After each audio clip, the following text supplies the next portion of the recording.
امریکی صدر Donald Trump کا روسی صدر ولادیمیر پوٹن سے ٹیلی فونک رابطہ، موجودہ عالمی صورتحال پر تبادلہ خیال کیا گیا۔ روسی میڈیا کے مطابق صدر پوٹن نے امریکی صدر کو مشرق وسطی میں کشیدگی کے خاتمے کے لیے تجاویز پیش کر دی۔ امریکی صدر نے میڈیا سے گفتگو میں روسی ہم منصب سے بات چیت کو مفید قرار دیا۔ ان کا کہنا تھا کہ صدر پوٹن مشرق وسطی کے حوالے سے مدد کرنا چاہتے ہیں۔ اشتعال انگیز کارروائیاں ہزاروں سال پرانے تعلقات پر اثر ڈال سکتی ہے۔ ترک صدر نے ایران کو خبردار کر دیا۔ رجب طیب ایردوان نے انقرہ میں خطاب کرتے ہوئے کہا، کشیدگی کے خاتمے کے لیے پہلے دن سے ہی سفارتی کوششوں میں مصروف ہیں، تنازعات کو مذاکرات کے ذریعے حل کرنے کی حمایت کرتے ہیں۔ ترکیہ انصاف، عالمی قوانین، امن اور استحکام کے ساتھ کھڑا ہے۔ خطے میں بھڑکتی آگ کو مزید پھیلنے سے روکنے کے لیے اقدامات کی ضرورت ہے۔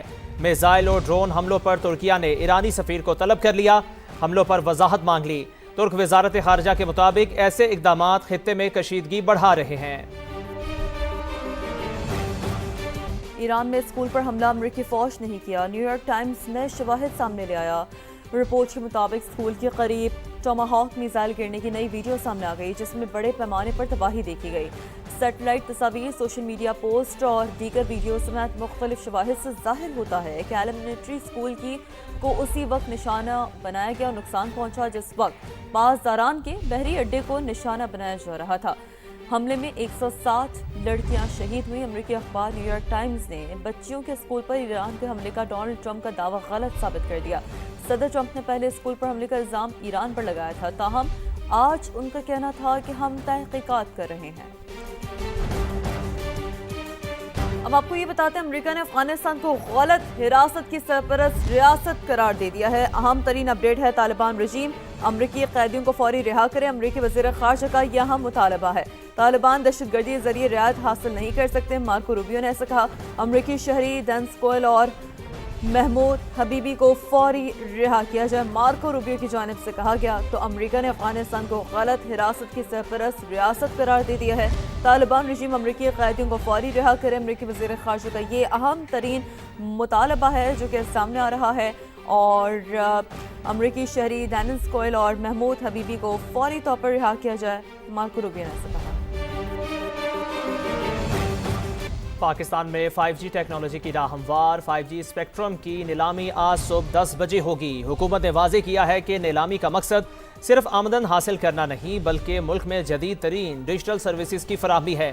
وزیر اطلاعات عطا طاہر کا کہنا ہے کہ بہتر معیار کی سروس اور ڈیجیٹل معیشت کے فروغ کو ترجیح دی جائے گی۔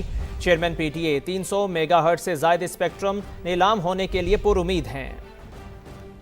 انتظار کی گھڑیاں ختم، تیز رفتار انٹرنیٹ کی طرف ٹھوس پیش رفت، 5G اسپیکٹرم کی نیلامی کا مرحلہ آن پہنچا۔ وفاقی وزیر اطلاعات عطا اللہ تارڑ کے مطابق نیلامی کا مقصد محض آمدن حاصل کرنا نہیں بلکہ عوام کو جدید ترین ٹیکنالوجی کی سہولت فراہم کرنا ہے۔ Priority is making digital highways, digital corridors, digital connectivity اور فری لانسر اسٹارٹ اپس کو، یوتھ کو انیبل کرنا کہ وہ اس ڈیجیٹل ریلم کے اندر آ کے اپنی پرفارمنس دے سکیں۔ وفاقی وزیر آئی ٹی شیزہ فاطمہ نے سونے کے انڈے دینے والی مرغی کی مثال دے دی، کہا اہم شعبے میں جلد بازی کر کے نقصان نہیں اٹھانا چاہتے۔ کوشش ہم نے یہ رکھی ہے کہ ہم اس مرغی کو زندہ رکھیں اور وہ سونے کے انڈے جو ہے وہ پھر تاحیات ہمیں دیتی رہے تاکہ ہم اس سے جو ہے وہ فائدہ اٹھاتے رہیں ایز اے کنٹری۔ دنیا کی جو بیسٹ پریکٹسز ہیں اس کے مطابق ہمیں کنسلٹنٹ نے پرائس کی بینچ مارکنگ کر کے دی۔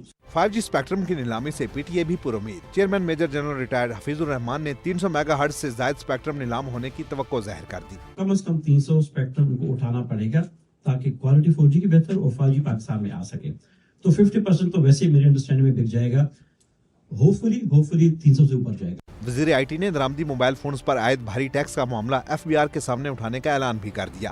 کہا بھاری اضافی ٹیکسوں کے باعث ملک میں صرف 2 سے 3% افراد ہی مہنگے لگژری موبائل فون استعمال کرتے ہیں۔ بلیٹن کا آغاز کرتے ہیں اہم ترین خبر سے۔ ایران جنگ ختم کرنے کے قریب ہے لیکن ایک ہفتے سے زیادہ وقت لگے گا۔ امریکی صدر ڈونلڈ ٹرمپ کا دعویٰ، کہا ایران کی طویل عرصے تک ایٹمی ہتھیار بنانے کی صلاحیت ختم کر دی، نیوی کے 51 جہاز تباہ کر دیے، میزائل اور ڈرون صلاحیت محدود کر دی، زمینی فوج بھیجنے کا ارادہ نہیں۔ امریکی صدر کا نئے سپریم لیڈر کے انتخاب پر ناگواری کا اظہار، کہا مشتبہ خامنہئی کے انتخاب پر مایوسی ہوئی، اس سے ایران میں صورتحال نہیں بدلے گی، ہم ایران کا ایسا صدر چاہتے ہیں جو دنیا کے لیے اچھا ہو۔ امریکی صدر نے کہا ایران کے پڑوسی ممالک غیر جانبدار تھے لیکن ایک ہفتے سے زیادہ وقت لگے گا۔ امریکی صدر ڈونلڈ ٹرمپ کا دعویٰ،